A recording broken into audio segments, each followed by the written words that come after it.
안녕하세요. 저는 마이크로칩에서 USB 이더넷을 포함한 커넥티비티 솔루션의 기술 지원을 담당하고 있는 조현규 책임입니다. 웨비나에 참석해주신 여러분들께 감사드립니다. 이번 웨비나에서는 10베이스 T1S의 기술 개요와 기존 캔-린의 로우 스피드 인터페이스를 오토모티브 이더넷 인터페이스로 변경해야 하는 필요성과 PLCA, 버스 인터페이스에 대해 소개합니다. MCU리스 디자인이 가능하도록 구성이 가능한 엔드포인트 제품의 소개와 더불어 오디오, 컨트롤, 라이팅 엔드포인트의 특징에 대해 소개합니다. 이 강의를 통해 호스트 및 HPC로부터 단일 네트워크로 구현할 수 있는 디자인 방법과 마이크로칩에서 제공하는 솔루션에 대해 배울 수 있습니다. 웨비나를 보시면서 궁금하신 점은 준비된 채팅창을 통해서 질문해 주시면 저를 포함한 저희 마이크로칩 엔지니어들이 실시간으로 답변해 드릴 예정입니다. 언제든지 질문해 주시면 감사하겠습니다. 10베이스 T1S 웨비나를 시작하겠습니다. 주제는 10베이스 T1S 네트워크의 전반적인 상황과 단일 네트워크로 구성했을 때의 장점, 그리고 기술의 근간이 되는 PLCA 동작에 대한 상세 내용을 다룰 예정입니다. 이와 더불어 MCU리스 디자인이 가능한 오디오, 비디오, 라이팅 엔드포인트 제품, 그리고 툴에 대한 내용으로 강의를 마무리하겠습니다. 첫 번째는 10베이스 T1S가 무엇이고 어떤 네트워크인지에 대한 내용입니다. 기존의 시스템은 CAN-FD, RIN, MOST, UART 등 다양한 인터페이스를 사용하며 각각 고유의 소프트웨어 인프라가 있습니다. 이는 레거시 다이어그램에서 나타나 있습니다. 올 이더넷 아키텍처는 시스템의 구성 및 관리를 단순화할 수 있습니다. 이더넷 구현에서 네트워크 소프트웨어 스택은 모든 이더넷 장치에 대해 동일하며 물리계층과는 독립적입니다.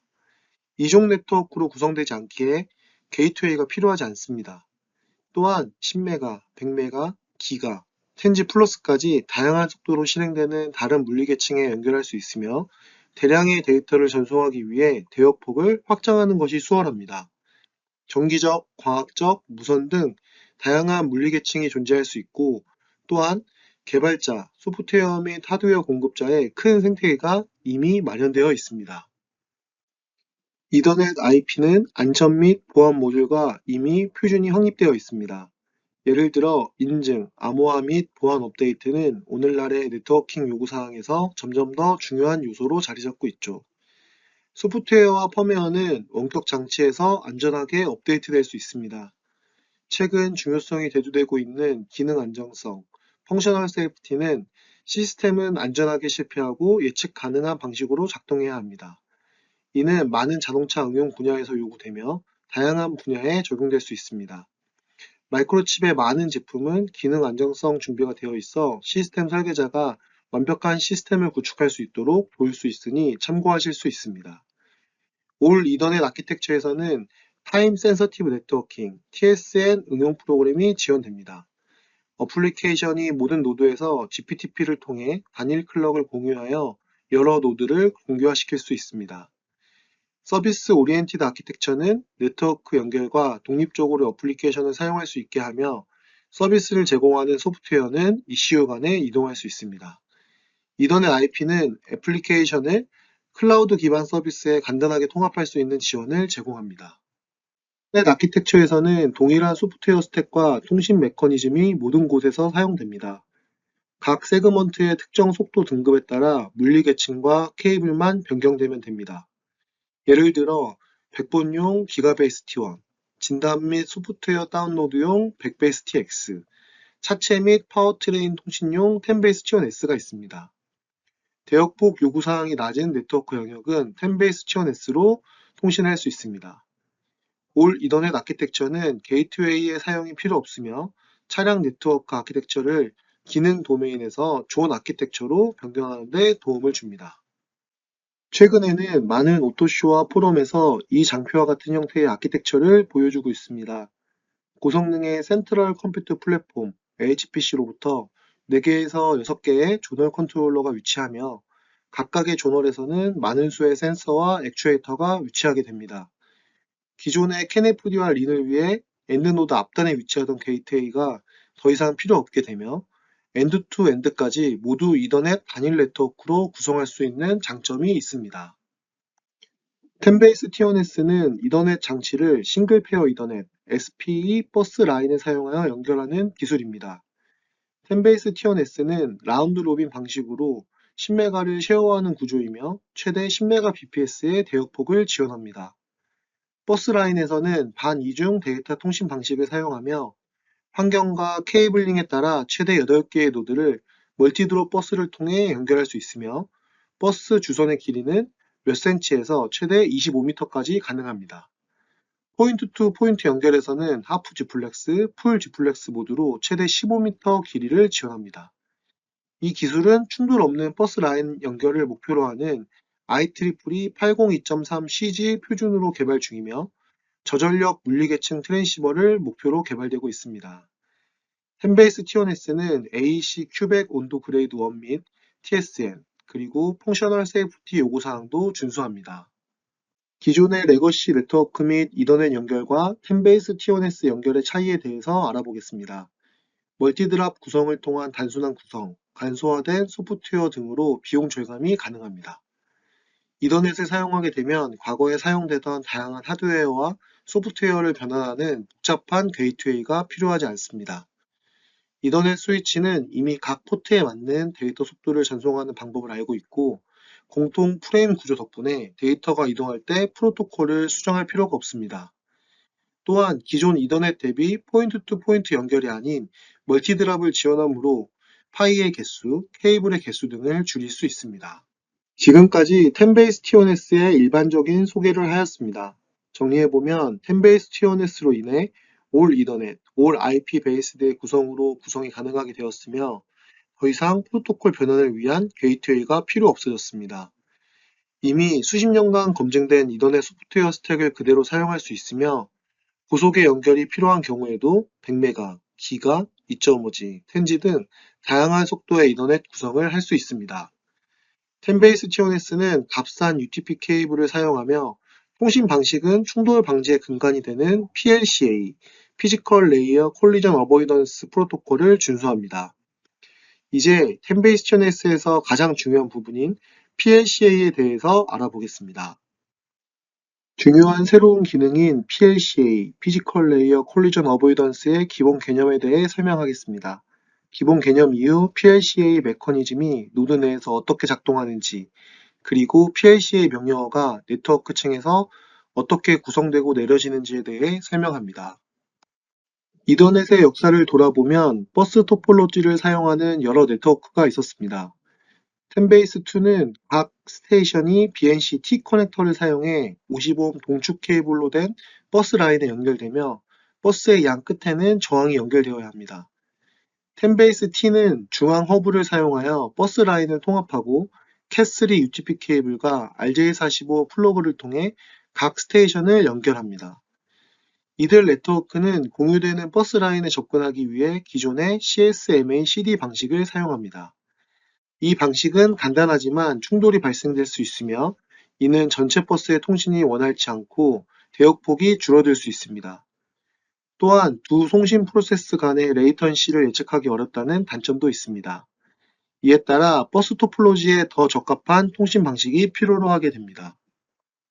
10베이스 TNS는 세 가지 서로 다른 미디어 억세스를 지원하며 기존의 CSMA CD는 백업으로 지원됩니다. PLCA를 설명하기에 앞서 10베이스 TNS의 목표에 대해서 먼저 알아보겠습니다.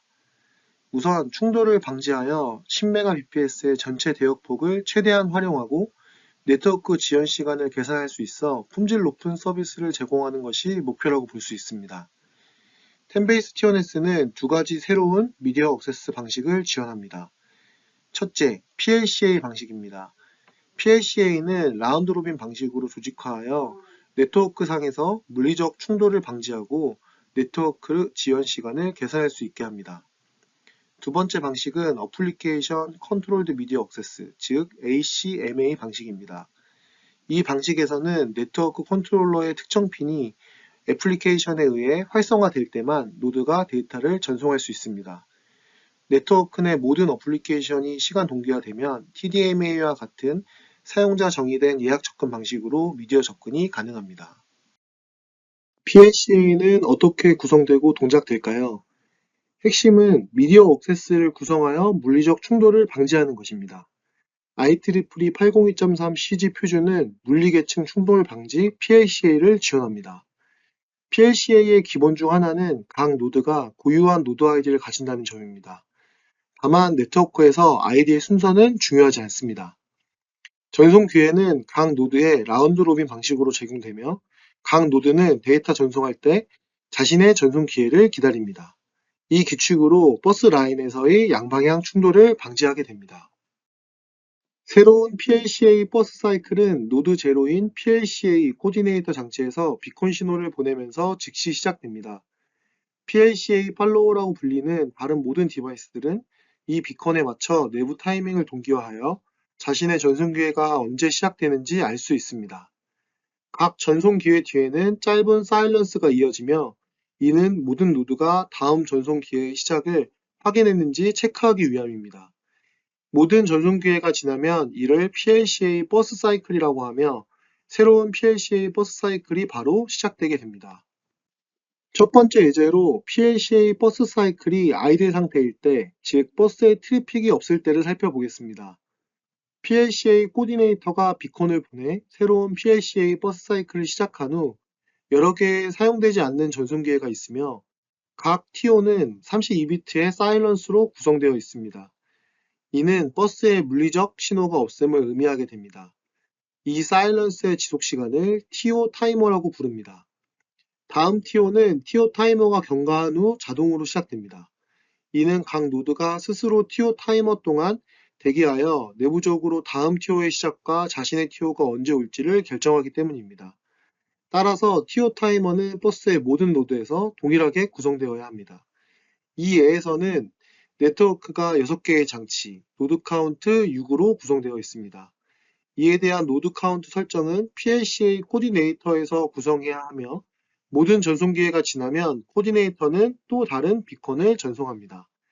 이 예는 데이터 전송 없이 사일런스로만 구성되어 있으므로 최소 길이의 PLCA 버스 사이클을 보여줍니다. 두 번째 예는 부분적으로 채워진 PLCA 버스 사이클을 보여줍니다. 비콘 이후 노드 제로가 자신의 전송 기회를 사용하여 최대 약 1500바이트의 완전한 이더넷 프레임을 전송합니다.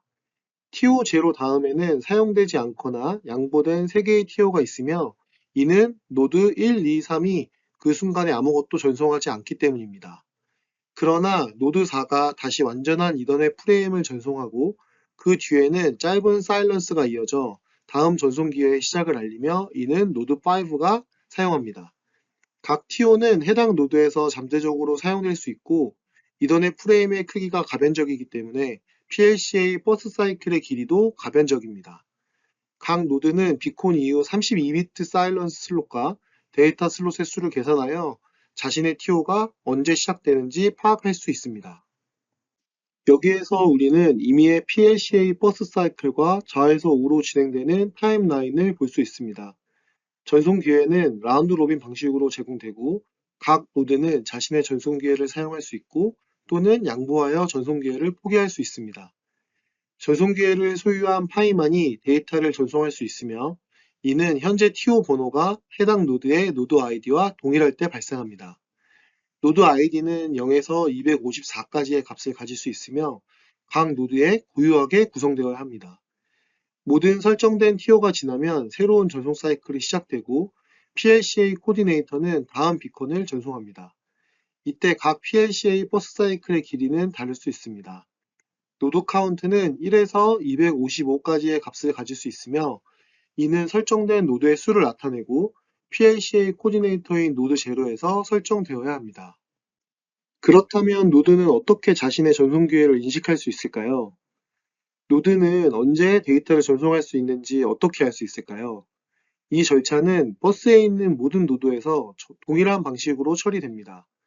각 전송 후에는 약 16비트 타임 길이의 짧은 사일런스가 발생하며 각 노드가 각 전송기의 시작을 인식할 수 있도록 합니다.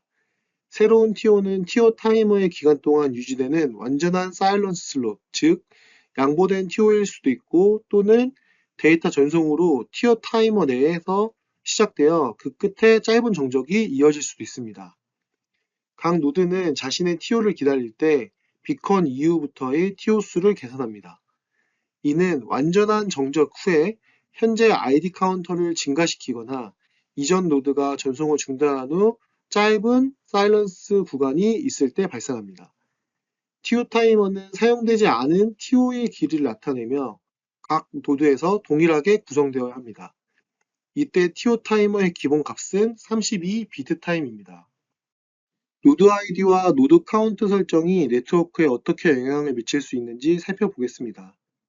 이 그림에서 볼 수 있듯이 버스에서 노드의 물리적 위치는 특정 노드 아이디와 무관합니다. 특히 노드 아이디 제로를 가진 PLCA 코디네이터는 버스 어디에나 위치할 수 있습니다. 여기 예시에서 노드 카운트는 6으로 설정되었습니다. 이는 실제 물리적 노드 수보다 높게 설정될 수 있으며 미래에 추가 장치를 추가 혹은 통합할 수 있는 여유 공간을 남겨줄 수 있습니다. 그러나 각 노드 아이디는 노드 카운트보다 작아야 하며 그렇지 않으면 해당 노드에는 전송 기회가 주어지지 않아 데이터를 전송할 수 없습니다. 특정 노드가 전원이 꺼져 있으면 해당 노드의 전송 기회는 32비트 타임의 완전한 사일런스 슬롯으로 나타나며 노드는 자동으로 TO를 양보합니다. 이때 다른 노드들은 영향을 받지 않습니다. 그러나 노드 0이 항상 필요하며 전원이 꺼져서는 안 됩니다. 노드 0은 네트워크가 완전히 아이들 상태일지라도 새로운 데이터 전송을 위한 비컨을 보내야 하기 때문입니다. 지금까지 유니크한 노드 아이디, 노드 카운트, 전송 기회인 TO, 사일런스를 의미하는 TO 타이머, PLCA 코디네이터 노드에서의 비콘 전송, 다양한 PLCA 버스 사이클에 대해서 알아보았습니다.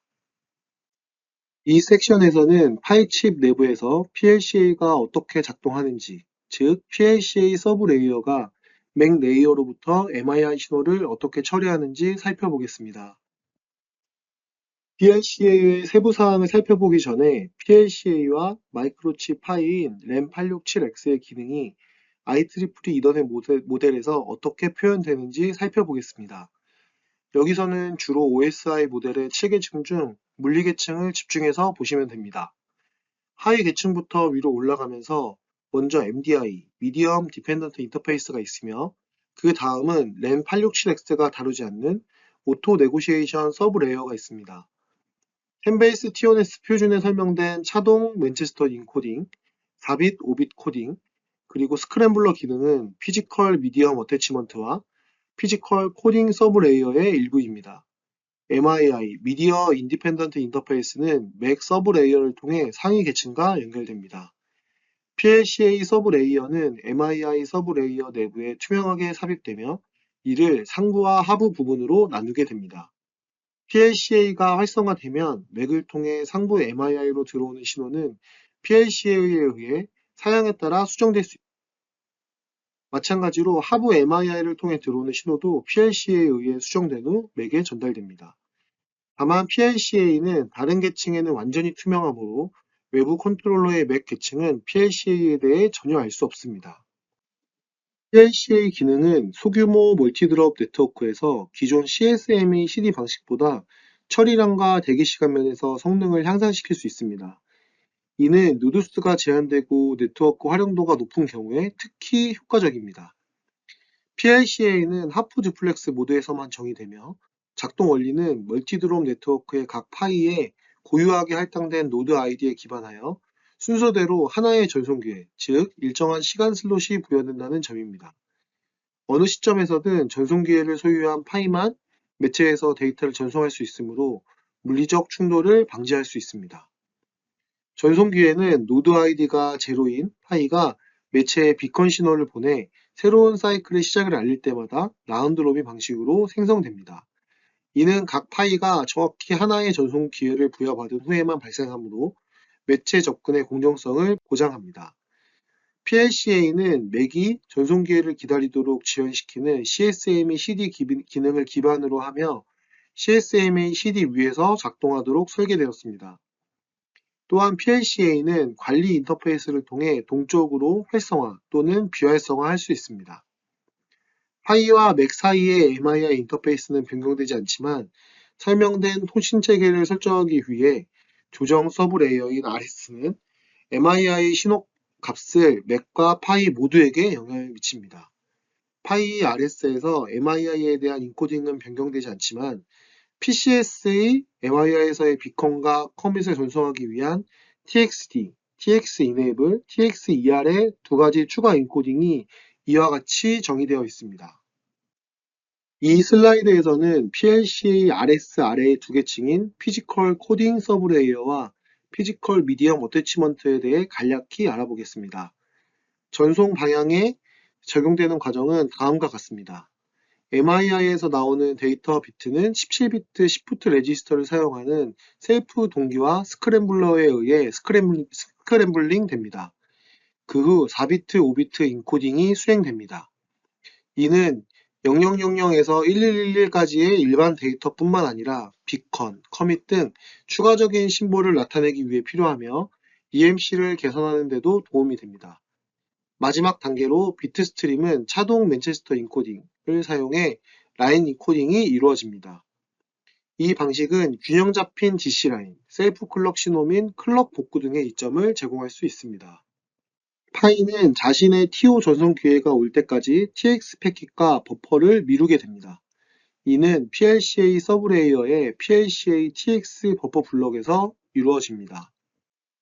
첫 번째 PLCA 예시는 정상적인 전송을 위한 MII 인터페이스와 버스 라인에서의 신호 순서를 보여줍니다.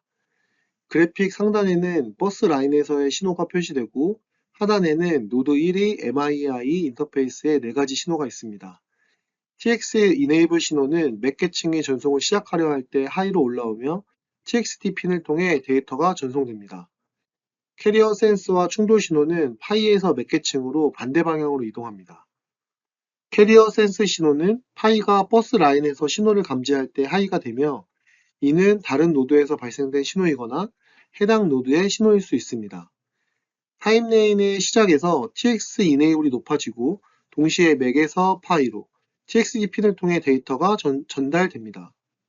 이는 노드 1이 전송하려 한다는 의미입니다. 그러나 버스 라인에서 노드 1의 전송 기회가 아직 도착하지 않았으며 비록 노드 0의 전송 기회가 아이들 상태일지라도 TO 타이머가 경과되어야 합니다.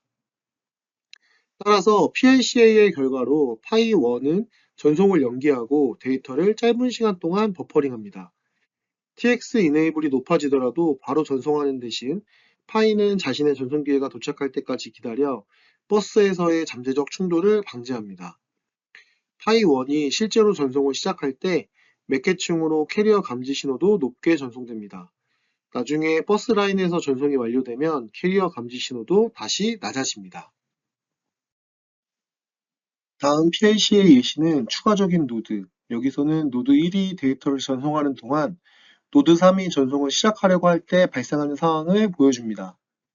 노드 3에서 TX Enable 신호가 하이가 되며 데이터가 함께 전송됩니다. 즉, 맥 계층이 패킷을 전송하려고 한다는 의미입니다. 이 상황에서 파이 3은 TO1이 시작될 때 캐리어 센스 신호가 높아짐을 인식하고 맥 계층에 충돌 신호를 보냅니다. 이는 파이가 TO3이 도착할 때까지 기다려야 하므로 충돌을 감지한 것입니다. 노드 3에서 PLCA에 의해 발생한 이 충돌은 논리적 충돌이라고 불리며 파이 3이 내부적으로 충돌을 가정하여 로컬 맥 계층이 전송을 중단하도록 유도합니다. 맥 계층이 파이로부터 충돌 표시를 받으면 현재 전송을 중단하고 잼 신호를 추가한 후 TX Enable을 low로 설정합니다. 그러나 파이 1은 충돌을 전혀 감지하지 않으며 충돌 신호는 계속해서 low로 유지됩니다. 버스 라인을 보면 실제 물리적 충돌은 발생하지 않았으며 이는 PLC의 주요 목표인 물리적 충돌 방지를 성공적으로 달성했음을 보여주고 있습니다. 세 번째 PLC의 예시는 노드 3에서 이전에 중단된 패킷 전송을 PLC가 어떻게 재전송하는지를 설명합니다. 우선 PLCA는 TO3이 도착할 때까지 캐리어 센스 신호를 계속해서 하이로 유지하여 맥 계층이 재전송을 하지 않도록 방지합니다. 파이 3의 PLCA가 자신의 TO가 도착했음을 인식하면 캐리어 센스 신호를 로우로 감지하여 맥 계층이 패킷을 전달하도록 합니다. 이는 이전 논리적 충돌로 인해 발생한 패킷 재전송이며 일정한 백오프 시간 이후에 이루어지게 됩니다. 동시에 파이3은 특별한 PLCA 명령인 커밋 신호를 전송하기 시작하며 맥이 재전송을 시작할 때까지 자신의 TO3을 계속 점유합니다. 데이터가 버스 라인으로 전송되는 과정은 다음과 같습니다. MII 인터페이스를 통해 파이로 들어오는 각 4비트 데이터 심볼은 802.3 CG 사양에 따라 5비트 심볼로 변환됩니다. 이때 일부 미사용 또는 예약된 5비트 심볼은 PLCA 서브 레이어에서 PLCA 명령으로 사용됩니다. 예를 들어 노드가 자신의 전송기회를 유지하고 싶을 때 전송되는 싱크, 커밋 심볼이 있습니다. 그리고 스트림 시작의 시작을 알리는 비콘이 있으며 전송이 제버 발생으로 중단된 경우 사용되는 또 다른 스트림 종료 커맨드가 있습니다. 노드가 자신의 전송 기회를 사용하여 데이터를 전송하려면 다음과 같은 순서로 진행됩니다. 먼저 최소 2개의 싱크 명령과 2개의 스트림 시작 커맨드 SSD로 시작합니다. 그 후 하나의 완전한 이더넷 프레임이 전송됩니다. 마지막으로 스트림 종료 커맨드 ESD와 ESDOK로 전송이 완료됩니다. 여기서는 2개의 노드가 동일한 PLCA 버스 사이클에서 전송하는 예를 보여줍니다. 비컨 직후 노드 0는 자신의 전송 기회를 사용하여 짧은 이더넷 프레임을 전송하고 노드 1은 아이들 상태를 유지합니다. 그 다음 노드 2는 여러 개의 싱크를 전송하여 자신의 TO를 유지하며 IPG, 인터 패킷 갭이 경과한 후 이더넷 프레임의 전송을 시작합니다. TO2가 끝난 후 짧은 사일런스 신호와 5개의 완전한 사일런스 슬롯을 확인할 수 있습니다. 이는 노드 3에서 7이 이 PLCA 버스 사이클에서 아무것도 전송하지 않았기 때문입니다. 비트 타임은 앞에서 본 바와 같이 비트 타임을 의미하며 짧은 정적 신호는 16비트, 5개의 아이들 전송 기회는 각각 32비트로 총 17.6 마이크로 세컨드를 합산합니다. 지금까지 PLC의 서브 레이어와 파이 내부의 스크램블러, 인코딩 방식에 대해서 알아보았습니다. 각 파이는 작은 PLCA 버퍼를 통해서 자신의 TO를 기다리고 각 파이의 신호는 버퍼가 모두 찬 경우 논리적인 충돌이 일어날 수 있고 PLCA 동작 원리에 따라 실제 충돌이 일어나지 않도록 구동되게 되어 있습니다. 미디어 억세스를 관리하기 위한 여러 PLCA 커맨드도 함께 확인해 보았습니다. 다음은 어드밴스드 기능에 대해서 추가로 알아보겠습니다. 버스트 모드는 PLCA의 고급 기능으로 특정 노드가 사용할 수 있는 대역폭을 향상시킵니다. 이 예에서 노드 1은 동일한 전송 기회에서 3개의 이더넷 프레임을 중단 없이 전송할 수 있습니다. 이를 위해 노드는 최대 버스트 카운트 설정을 2로 구성해야 하며 이는 추가로 2개의 프레임을 보낼 수 있음을 의미합니다. 결과적으로 노드 1은 다른 노드에 비해 사이클당 최대 3배 더 많은 프레임을 전송할 수 있습니다. 참고로 버스트의 프레임들 사이에는 사일런스 신호가 없지만 3개의 프레임이 모두 전송된 후에 사일런스 신호가 노드 TO에 따라 발생하게 됩니다. 랜 867X와 랜 865X 파이에서 지원하는 다중 노드 ID 할당은 특정 노드의 지연 시간과 대역폭을 향상시키기 위해 사용됩니다. 이 예에서 하나의 장치에 3개의 노드 ID, 즉 노란색의 1번, 3번, 5번이 할당되었습니다. TO1에서 전송이 완료된 후 짧은 정적 신호가 뒤따르고 TO2는 다른 장치에서 사용됩니다. 그러나 3개의 노드 ID가 할당된 노드는 전체 PLCA 버스 사이클을 기다리지 않고 TO3에서 다음 프레임을 이어서 전송할 수 있습니다. 이 방식은 TO0, 2, 4가 다른 장치에서 사용되더라도 해당 노드 장치의 지연 시간을 줄여주며 동시에 로컬 장치가 사용할 수 있는 대역폭도 증가시킬 수 있습니다. 딜레이와 레이턴시 예제를 살펴보겠습니다. 4개의 노드가 연결된 시스템에서 어떤 노드에도 버스트 모드를 활성화시키지 않았습니다. 각 노드는 가장 작은 UDP, 이더넷 패킷 사이즈인 64바이트를 사용하며 이때 헤더는 46바이트, 데이터와 커맨드는 18바이트까지 사용할 수 있습니다. 각 노드의 피지컬 프레임을 계산해 보면 12바이트 IPG 커맨드, 위 계산된 64바이트, 8바이트 프리에임블, 1바이트의 ESD, ESDOK 커맨드로 총 85바이트, 즉 68 마이크로 세컨드로 예상해 볼 수 있습니다. 비콘은 20비트 타임, 즉 2 마이크로 세컨드입니다. 앞에 설명한 바와 같이 사일런스 구간인 TO 타이머는 일반적으로 32비트 타임으로 계산될 수 있습니다. 짧은 사일런스 구간은 16비트 타임, 1.6 마이크로 세컨드로 TO 타이머 대비 절반으로 계산됩니다. 이와 같은 예로 우리는 4개의 노드의 최소 사이즈 패킷 기준 한 PLCA 버스 사이클은 282 마이크로 세컨드로 레이턴시를 계산해 볼 수 있습니다. 두 번째, 레이턴시 예제입니다. 4개의 노드가 연결된 버스에서 버스트 모드는 역시나 비활성화되어 있습니다. 앞에 말했듯이 가장 작은 UDP, 이더넷 패킷의 사이즈는 64바이트입니다. 3개의 노드가 보낼 때, 2개의 노드가 보내고 사일런스 구간이 있을 때, 1개의 노드가 보내고 사일런스 구간이 있을 때에 따라서 딜레이는 달라질 수 있고, 1개의 노드를 보냈을 때 최소 패킷 사이즈의 PLCA 버스 사이클 타임은 82.8 마이크로 세컨드입니다. TC10에서 개정 중인 웨이크업 슬립 예제에 대해서 알아보겠습니다. 슬립 모드는 140 마이크로와트 이하 수준의 저전력 지원을 말하며 파이와 MCU, 파워 간 제어를 통해 구현될 수 있습니다. 일반적으로 파이에서 슬립 구간에는 3.3V 상시 전원이 별도 라인으로 인가되며 V벳에 연결된 스위치드 파워는 살아있지 않습니다. 슬립 모드의 경우 호스트 MCU에서 커맨드로 제어할 수 있고 내부 와치독 타임아웃을 통해서도 가능합니다. 웨이크업의 경우 10베이스 1000S가 연결된 MDI를 통해서 리모트 네트워크로 깨어날 수 있으며 MCU 측에서 웨이크인을 통해 로컬 이벤트를 발생할 수도 있습니다. V벳에 연결된 파워 스위치는 파이의 INH 핀을 통해서 파워 서플라이를 제어할 수 있습니다. 웨이크업 시그널은 웨이크업해야 할 리모트 노드의 MDI를 통해서나 파이의 웨이크아웃을 통해서 전달이 가능합니다.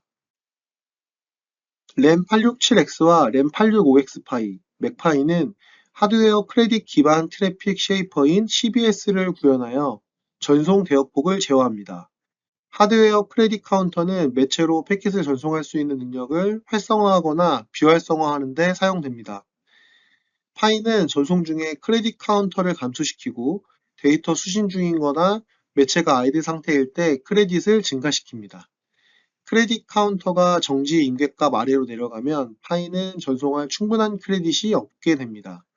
이때 파이는 MII CRS 또는 RMII의 CRS DV 핀을 통해 맥이 전송하는 것을 차단합니다. 랜 865X에서는 CBS 신호가 내부적으로만 처리되게 됩니다. 파이가 전송하지 않을 때는 크레딧을 축적하며 크레딧 카운터가 시작 임계값을 초과하면 CRS DV는 정상적으로 동작하게 됩니다. 채널 신호 품질 지표인 SQI는 네트워크 세그먼트의 노드 간 채널 품질을 나타냅니다. 램 867X 및 램 865X에서 SQI 구현은 오토모티브 이더넷 파이의 오픈 얼라이언스 사양과 호환되도록 설계되었습니다. SQI는 수신된 데이터의 통계를 누적하여 결정됩니다. PLCA가 사용되는 경우 SQI 구성에서 특정 노드의 TO ID를 선택하며 해당 전송 기회 동안 수신된 데이터만을 기준으로 SQI가 계산됩니다. PLCA가 활성화되지 않은 경우 수신된 모든 데이터를 기반으로 SQI를 계산하도록 요청해야 합니다. 선택된 데이터에 대한 통계를 계산한 후 결과 품질 지수를 8단계로 구분된 SQI 값에 수정되며 0이 최악, 7이 가장 좋은 것을 나타냅니다. IEEE 802.1AS에서는 타이밍과 싱크로나이제이션에 대해서 이야기합니다. 2명의 사람이, 2대의 차가, 여러 대의 노드가 동일한 타임베이스를 가지고 싱크를 맞추어 통신할 수 있는 방법에 대해서 알아보겠습니다.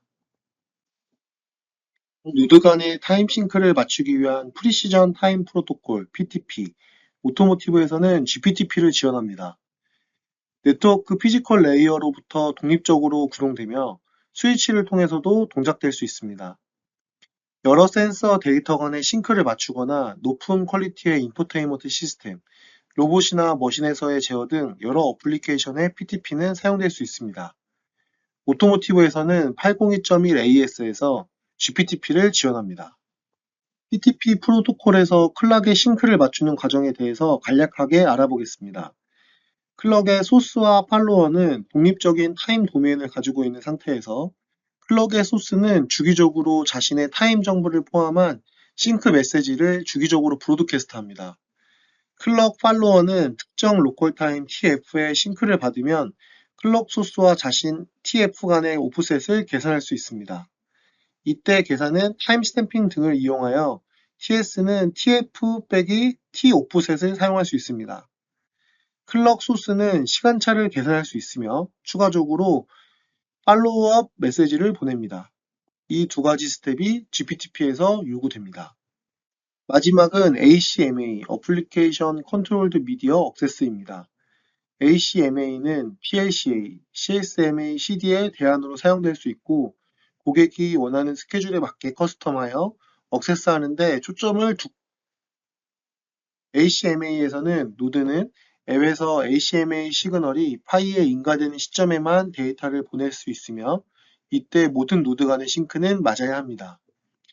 ACMA 시그널이 파이에 인가되면 파이는 CRS-DV 혹은 CRS 시그널을 아이들 상태인 맥에 보내며 맥은 데이터 전송을 시작합니다. 템베이스 TNS의 추가 지원 기능에 대해서 알아봤습니다. 버스트 모드, 여러 노드 아이디 및 웨이크업 슬립, CBS, SQI, TSN, ACMA 등 여러 기능들을 이해하셨을 것입니다.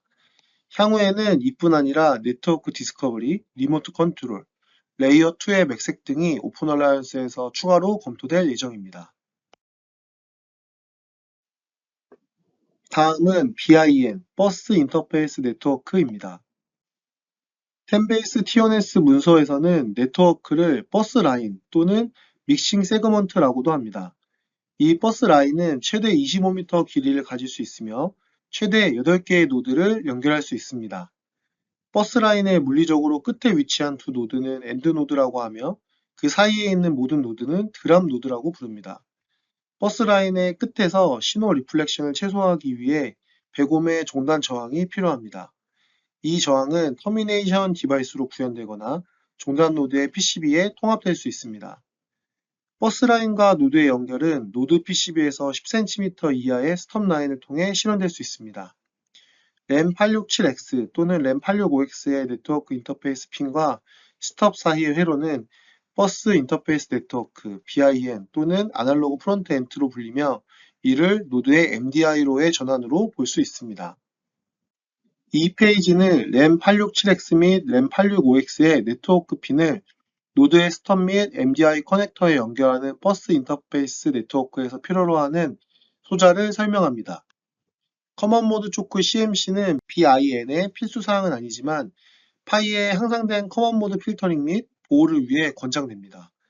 CMC는 차동 신호를 전달하고 커먼 모드 신호 성분을 억제하여 EMC에 대해 보호하며 전자기 방출 수준을 낮춥니다.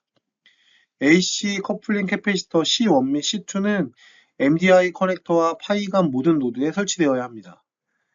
R1, R2, R3 및 C3 구성 요소는 커먼 모드 종단에 연결되어야 하며 시스템 수준에서 공진을 감쇄하는 데 도움이 됩니다. 엔드노드에서의 R1, R2 저항값이 각각 49.9옴입니다. 버스 종단은 버스 라인의 가장 자리에서 리플렉션을 제거합니다. 일반적으로 버스 종단은 두 엔드노드의 BIN에 설치되거나 대안으로 독립적인 디바이스로 버스의 물리적 끝에 설치되어야 합니다. 그러나 드롭 노드에는 종단이 설치되지 않습니다. ESD 보호를 위해 서프레서 다이오드 또는 바리스터 부품이 필요하며 MDI 커넥터 근처에 위치하여야 합니다. 이제 엔드포인트 제품에 대해서 알아보겠습니다. 엔드포인트는 기존 파이와 MCU가 연결되는 형태에서 HPC에서 끝단에 센서 액추에이터를 EP라는 별도의 원칩 디바이스로 연결하는 솔루션을 말합니다. 해당 엔드포인트는 자체 소프트웨어를 가지지 않기 때문에 별도의 업데이트가 필요 없고 이에 따라 특정 어플리케이션에서는 오토사가 필요 없을 수 있습니다. 엔드포인트는 조널 네트워크 상에서 엣지 디바이스까지 가장 간단하게 연결할 수 있는 디바이스이며 템베이스 TNS의 멀티드랍 노드 등을 단일 버스 라인으로 연결하여 케이블의 수를 줄일 수 있습니다. 또한 이더넷 단일 네트워크로 HPC부터 끝 엔드노드까지 연결되므로 단일 네트워크로 구성했을 때의 가장 큰 장점인 프로토콜, 시큐리티, 레이턴시 등에서 큰 장점을 가져갈 수 있습니다. 엔드포인트의 기본적인 컨셉은 HPC 혹은 호스트로부터의 이더넷 패킷을 디지털 버스, 즉 I2C, SPI, UART, GPIO 등으로 트랜슬레이션 시켜주는 것입니다. 따라서 기존 도메인 컨트롤러 기준 각각의 이슈에서 소프트웨어를 가지고 업데이트를 하고 제어했던 것 대비하여 엔드포인트 구조에서는 HPC만 업데이트를 해주면 HPC에서 오는 이더넷 패킷을 그대로 스트리밍 프로토콜로 전송해 주므로 여러 장점을 가져갈 수가 있습니다. 엔드포인트 제품은 세 가지 형태로 나뉘어 있습니다. 오토모티브 어플리케이션에 맞게 컨트롤 엔드포인트, 오디오 엔드포인트, 라이팅 엔드포인트 등으로 나뉠 수 있으며 컨트롤 엔드포인트는 센서, 액추에이터를 연결할 수 있고 많은 수의 I2C, GPIO 핀을 지원합니다. 오디오 엔드포인트는 TDM, PDM 등을 통해 MEMS 마이크, 클래스 D 오디오 등을 연결할 수 있습니다. 라이팅 엔드포인트는 인테리어 라이팅, 익스테리어 라이팅, 스몰 디스플레이를 제어하는 용도로 사용하며 SPI, UART 채널 등을 통해 LED 드라이버 제어를 가능하게 합니다. 마지막 세션은 지원되는 툴에 대한 내용입니다. 마이크로칩에서는 10베이스 TONS의 개발 환경 구축을 위하여 현재 양산 중인 파이, 맥파이에서 지원하는 MII, RMII, 맥파이의 SPI를 지원하는 EVB를 제공합니다. 또한 추가적으로 USB to 이더넷 IC로 구현된 10베이스 TONS USB 어댑터도 사용하실 수 있어 여러 OS상에서 개발 시 용이하게 사용하실 수 있습니다. 마이크로칩의 MP랩 하모니 개발 프레임워크는 마이크로칩 마이크로컨트롤러 및 마이크로 프로세서와 10베이스 TONS를 간단하게 통합할 수 있는 툴입니다. 램 867X 제품 페이지에 제공되는 어플리케이션 노트에는 MP랩 하모니 3에서 램 867X 드라이버 예제를 사용하여 10베이스 TONS 프로젝트를 만드는 방법이 단계별로 설명되어 있습니다. 프로젝트 진행 중 램 867X를 파이로 선택한 후 노드 ID, 노드 카운트 등 PLCA 모드에서 노드를 실행하는 데 필요한 모든 설정을 구성할 수 있습니다. 또한 TONS USB 어댑터용 리눅스 및 윈도우즈 드라이버가 제공되어 라즈베리 파이나 노트북에 빠르게 10베이스 TONS 노드로 전환할 수 있습니다. 램 865X 맥파이의 드라이버 지원과 리눅스 드라이버, 76 SPI 라이브러리 등을 마이크로칩 홈페이지 및 지터브를 통해서 받으실 수 있습니다. 마이크로칩에서는 11월 4일부터 6일까지 경기도 광주 곤지암 리조트에서 마스터즈 24 행사를 진행합니다. 금일 소개해드린 10베이스 TONS, 이더넷, MCU 등 다양한 주제에 대한 오프라인 강의 행사가 진행될 예정이니 많은 참여 부탁드리겠습니다. 금일 10베이스 TONS 웨비나 강의에 참석해 주셔서 감사의 말씀 드립니다. 감사합니다. 지금까지 마이크로칩의 10베이스 TONS 파이 및 엔드포인트 제품, 그리고 단일 네트워크의 여러 장점에 대해 알아보았습니다. 오늘 살펴본 솔루션 외에도 저희 마이크로칩은 다양한 솔루션들을 보유하고 있습니다. 궁금하신 내용이 있으시면 언제든지 문의 주시기 바라며 성심성의껏 지원해 드리겠습니다. 그럼 이것으로 오늘 준비한 웨비나를 마치도록 하겠습니다. 감사합니다.